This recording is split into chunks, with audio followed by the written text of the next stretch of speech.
Hi, my name is Khalil Cumberbatch, and I'm the Associate Vice President of Policy at the David Rothenberg Center for Public Policy at the Fortune Society, and welcome to Both Sides of the Bars, a discussion-driven show that examines the criminal justice system from various perspectives, including those most impacted by the criminal justice system. We discuss critical questions about how the current system works, its intersections with social justice, and highlight the efforts that are being made to improve the lives of everyone that is affected by it. We ask you, the viewers, to spread the word about both sides of the bars and share your comments with us on Twitter at TheFortuneSOC. Today's show is titled Economically Excluded, and my guest today is Marlon Peterson, founder and chief reimaginator of the Precedential Group, a social justice consulting firm. Marlon is also a 2015 Soros Justice Fellow and a 2016 TED resident.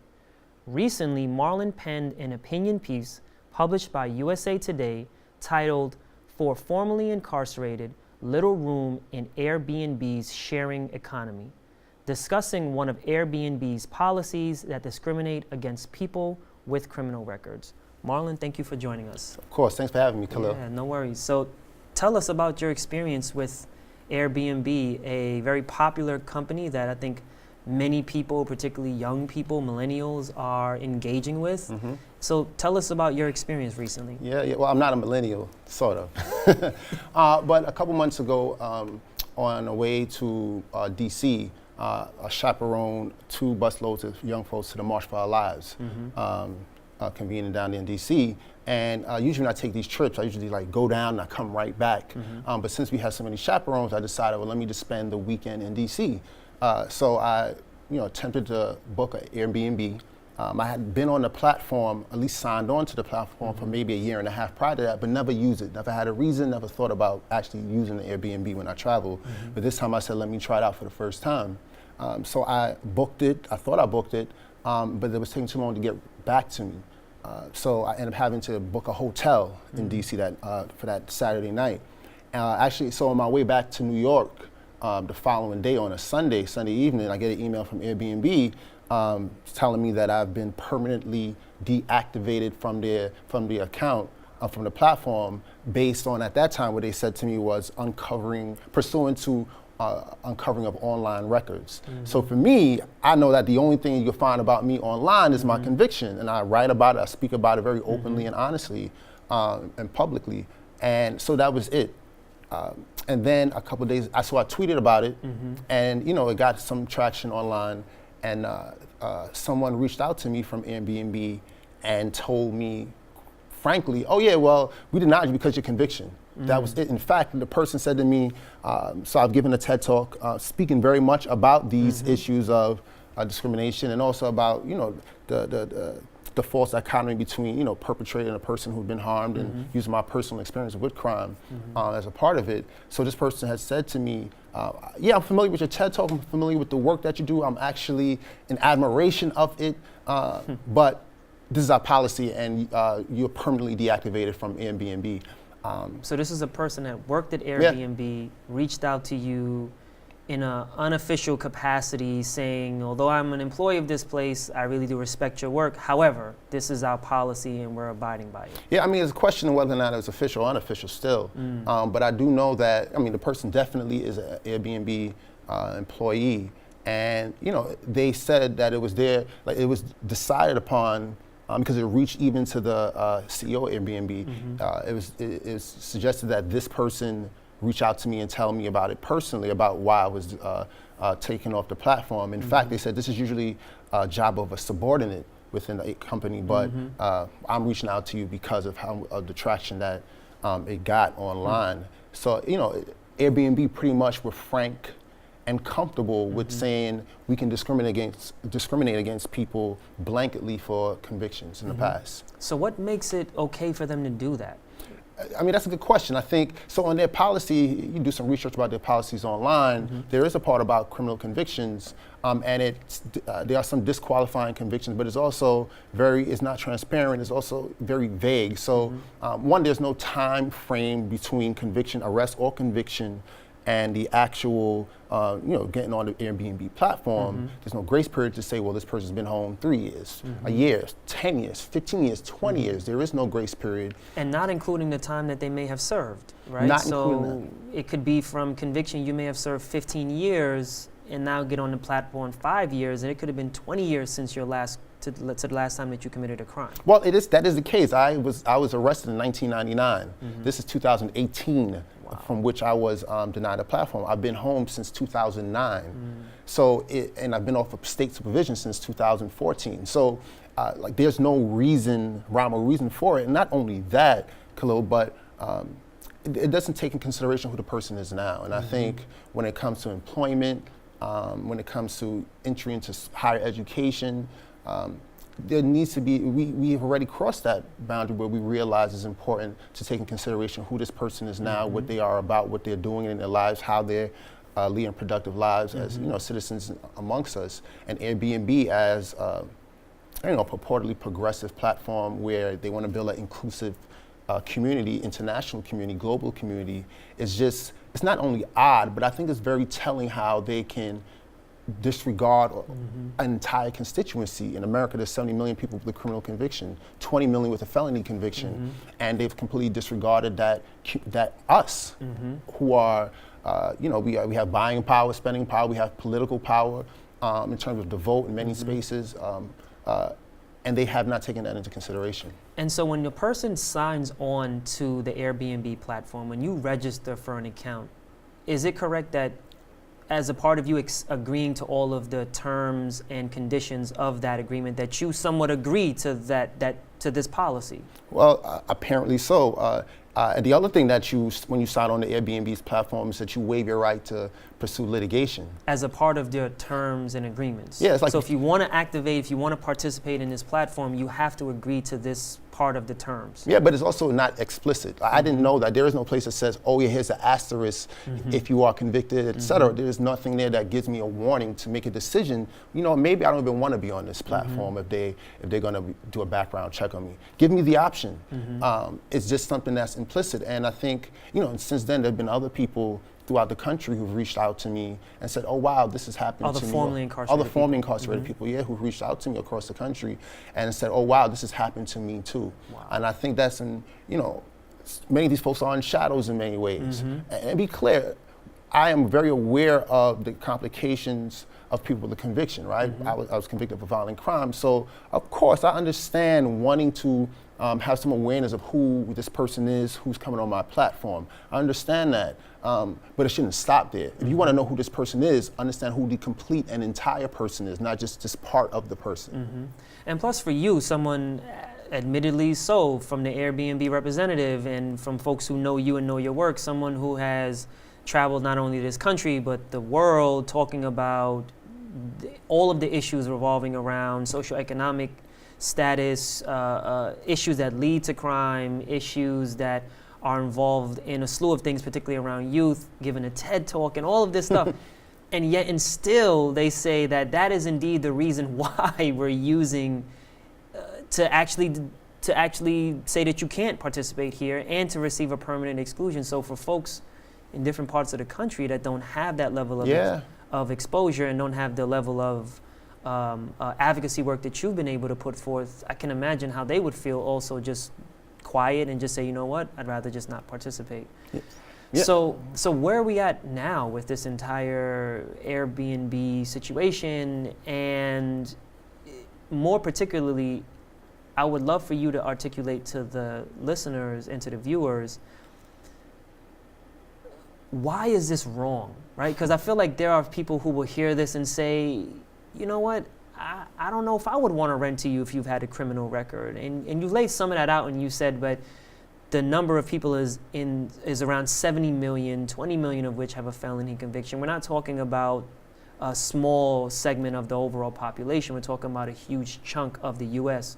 So if someone were to ask, Marlon, why is that wrong? Like, what would be your answer to that? Yeah, it's wrong, one, because I exist and I'm human. I mean, but that's a sort of vague thing. But I think more so for a platform like Airbnb, in 2016, they had, because the Airbnb has had, the Airbnb Wild Black hashtag, they have had a lot of discrimination claims against them. They had sought out support from outside consultants to pretty much write a non-discrimination policy for them. And of those people are people like Eric Holder, former Attorney General Eric Holder. But in a report that they published by Laura Murphy and Associates, they said that no matter who you are, no matter where you are or where you're traveling to, everyone should be able to belong to the Airbnb community. Does that exclude me? Is there an asterisk there that says except for people with a criminal conviction, whether it be a violent or not? And that's inherently wrong. You can't exclude people if you purport in your policy to want to have a very all-inclusive community, then that you can't exclude certain people blanketly, and that's the problem. That is a blanket discrimination. It's not. It takes no consideration time frame, as we spoke about, or who you are now, and it's also wrong because as big as Airbnb is, this sets a precedent for other companies in this, particularly in this gig economy, where they set a precedent that says, well, we can consider everybody except you. So that's a great segue into what the larger conversation is here, right? Because Airbnb, their structure and the way that they design their platform is something part of a larger community, larger economy called a sharing economy. And so when you say that it sets a precedent, it also sets a precedent for companies that have a similar structure.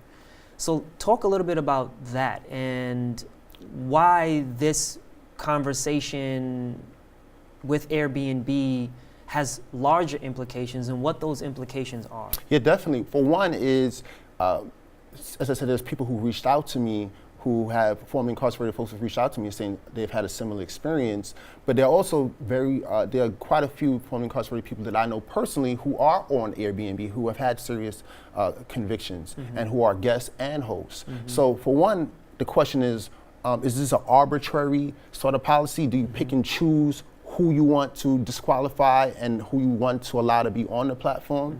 And then also when we think about convictions in this country, it disproportionately affects Black and brown folks. We know what the criminal justice system looks like. So if you can blanketly discriminate against people with convictions, well then that means you can blanketly discriminate against Black and brown folks. And to me, that's an anti-Black sort of policy. You know what I mean? And so it's wrong, as I said, that it's taking some of us out of it's making some of us irrelevant. First and foremost, that's the first thing that's problematic, is making some of us irrelevant. But also, when it comes to the background check, for one, I didn't know Airbnb did background checks until they sent me this email. And in the email, your specific words was that they were looking for online information. Right. So that could even be worse, right? Because sometimes online information is skewed, the representation is wrong, the facts are wrong. And so I know folks who right now have a tremendous amount of online presence that's negative, and a good chunk of it is false. It's actually a misrepresentation of the facts. Yeah, we don't know what they're looking at. One of the company that I'm aware of that they use for background checks, they actually bought the company in late 2017, a company called Truly. There's an article in Forbes that says that they part of what they look for is for people who may have potential for being troublemakers. And I don't know what that means. What does that mean? Somebody who has potential for being a troublemaker, particularly if we think about now in this current Trump administration, where there is, folks are looking for quote unquote radical Black activists and all these sort of things. What is this potential that we're looking at? How are we being looked at? And that's hugely problematic. And so whether you have a conviction or not, what are they looking at? As you mentioned, so much information can be false online, but it's also not contextualized always, and given layers to it. So if you don't have a conviction, you should be asking Airbnb as well, what is it that you're looking at? Why are you looking into my background, and why are you looking into my background and you're not looking into others? Because obviously they're doing that for the mere fact that there are people who have similar convictions who are on the platform, right? And I think this is an issue I think affects people with convictions and people without convictions. And so has Airbnb talk to you at all about what their policy and their structure actually looks like when they come to a determination? And if they have, can you share with us what any of that is? I would love to, but since the first time they reached out to me to tell me why I was taking up the platform, no one has reached out. Even after I wrote the article in USA Today, no one from Airbnb has reached out to me to give me any reason to ask questions, to give me any further insight, nothing. So right now, it's pretty much I'm still where I was when it first started. Yeah. And so, talking again about the sharing economy, why is that important for people with criminal records to have access to, but particularly people with criminal convictions? Again, because some of our listeners and viewers may say, you know what, why is it important for people with criminal records to get involved in something like a sharing economy in the first place? Well, one, we are here. And I'm sorry to say that, but we are here. But, you know, the first time I went, I was in South Africa twice within the last couple of months. And the first time I went last fall was to speak at a conference called Global Prisons. It was the University of Johannesburg. And I went there with a colleague who also happened to have a criminal conviction. And he rented out an Airbnb for us. So I was able to speak at this conference using Airbnb's platform because of another friend of mine, who has a conviction. People like you, Khalil, people like myself, there's so many people around this country, but also people in other parts of the world who are contributing to our planet in very important ways. And if we can't exclude them from it, from being able to be a part of this shared economy. It's sending the wrong message that no matter who you are, no matter where you're from, that you don't matter, and that you should always be judged by what you did in the past. I think that is antithetical to what Airbnb is about. I think about folks like, Shaka Senghor and, how Oprah Winfrey and Van Joe speak about him as somebody who, for the first time, they thought about the fact that, people shouldn't be defined by their worst moments. Airbnb is saying, well, we can define you by your worst moment for the rest of your life. That's hurtful in many ways. It's also traumatizing for me, for somebody who does this sort of work regarding incarceration, around gun violence, around trauma. You're telling me that no matter what I do, that I'm still that act when I was 19. I'm now 38 years old, 20 years later. At what point do we say, wow, I accept you for who you are now? So what would you suggest to Airbnb? I mean, if they said, Marlon Peterson, we're listening, we're extremely sorry, what would be some of your suggestions? Yeah, I think that for one, as I mentioned, the non-discrimination policy that they put together, they outsourced 2 years ago in 2016, and alongside people like Eric Holder, they brought in 19 different civil rights organizations to help rewrite that policy.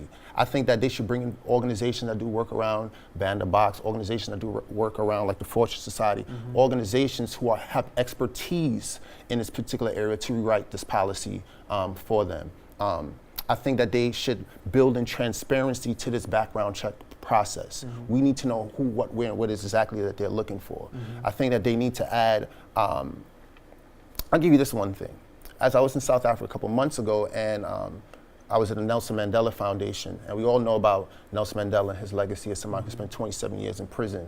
As soon as you walk into the Nelson Mandela Foundation, you see on the wall some of the entities and organizations that have funded some of the biggest funders. So people up there like Bill Clinton and the NBA, and then you see Airbnb. And I saw that there, and the first thing I thought was, if Nelson Mandela was alive, he wouldn't be able to get an Airbnb. Just think about that, right? It's completely antithetical to what they say they are about. And I am asking, I'm asking other folks, advocates around the country, to pressure Airbnb to fall in line, to stay true to what their policy, to what their mission is, right?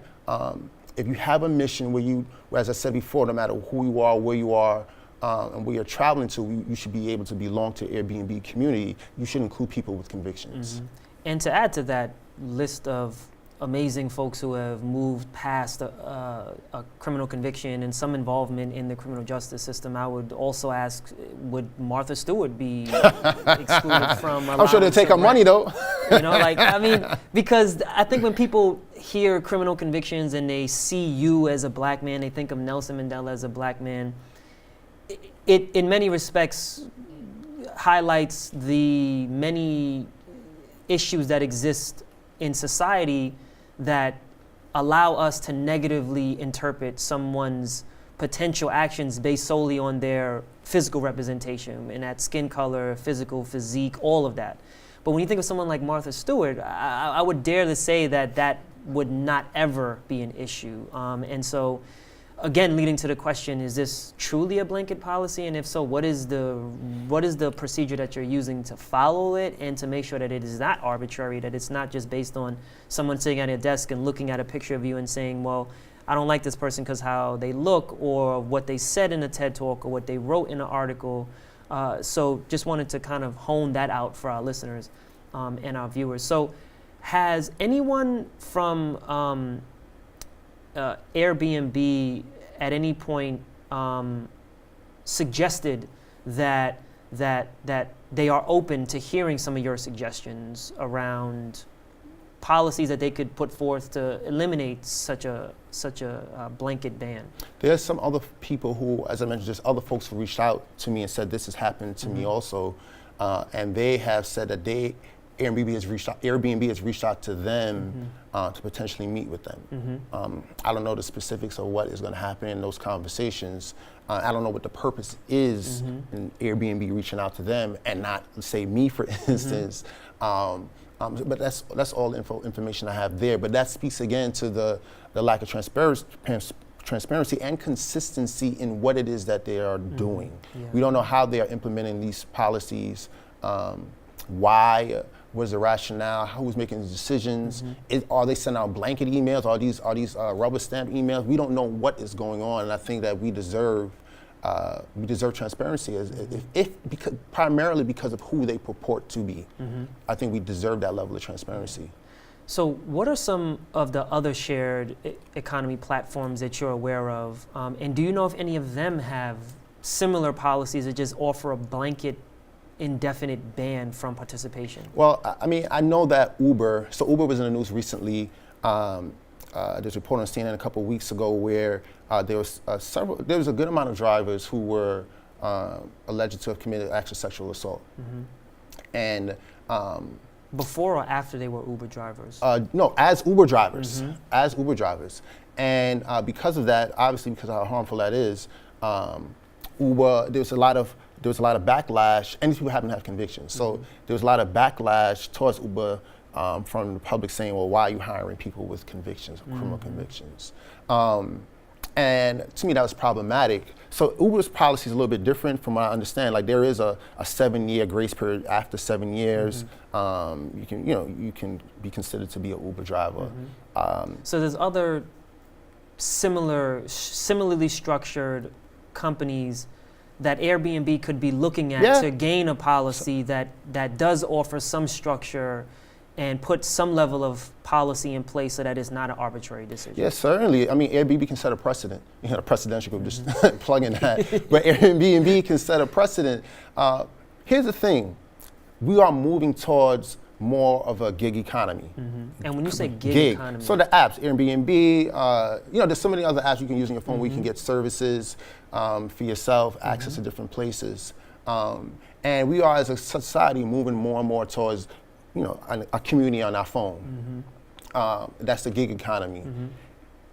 As we are moving towards this space, I think it's important for folks who are within the criminal legal space, folks who are doing work from advocates, directly impacted folks and their families, to be questioning these companies that are sprouting up every day, Silicon Valley companies, to be asking them, are you considering us?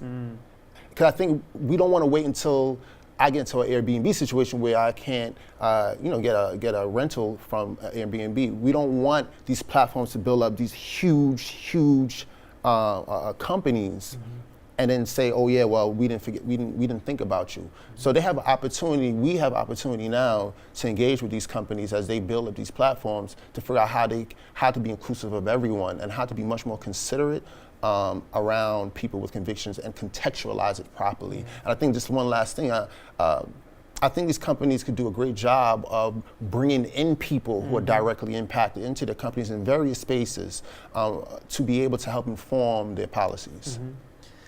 So what can folks listening, folks viewing, I'm pretty sure that they're riled up, they're upset, they have a bunch of questions. Yeah. Where can folks go to learn more about what to do? Where can folks read the article? And how can folks get in touch with you? Yeah, I think, so I'm not the best with hashtags, but this hashtag I got going now is no justice, no Airbnb. I think, use that hashtag. If you have experienced this yourself, use the hashtag no justice, no Airbnb, so we all could connect online collectively around this. I think that sharing these experiences publicly helps bring people out of the shadows, help people realize like, oh, this is not right, right? I think some people say, well, I did do this thing 5, 10, 15, 30 years ago, so it's probably okay that people discriminate against me. I think that's a problem. It's a huge problem. We need to be able to move past that for the betterment of the entire community, society. So definitely share your experiences with me.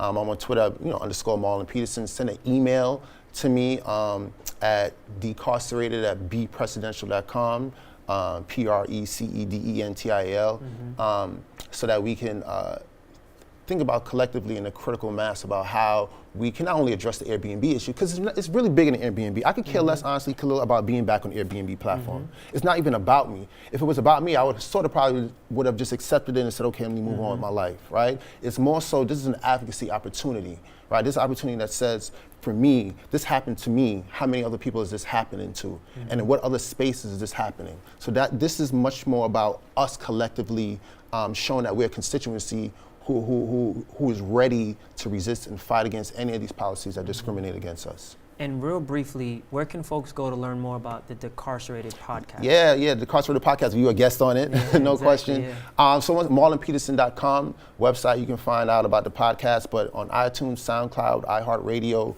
all those sort of spaces, you can find the Decarcerated podcast and listen to it. And I think, lastly, I think listening to our podcast speaks to tremendous possibilities of people with convictions. That's primarily what it's about, speaking about the possibilities and potential of folks. So check it out. Yeah, thank you, Marlon, for joining us. And thank you to the viewers for tuning in. If you're interested in finding out more about the Fortune Society, please check us out on the web at fortunesociety.org. On Facebook by typing in The Fortune Society, and go check out more of Marlon's work given all the information that he gave you earlier. This is Khalil Cumberbatch, and I appreciate you joining us as we critically look at both sides of the bars.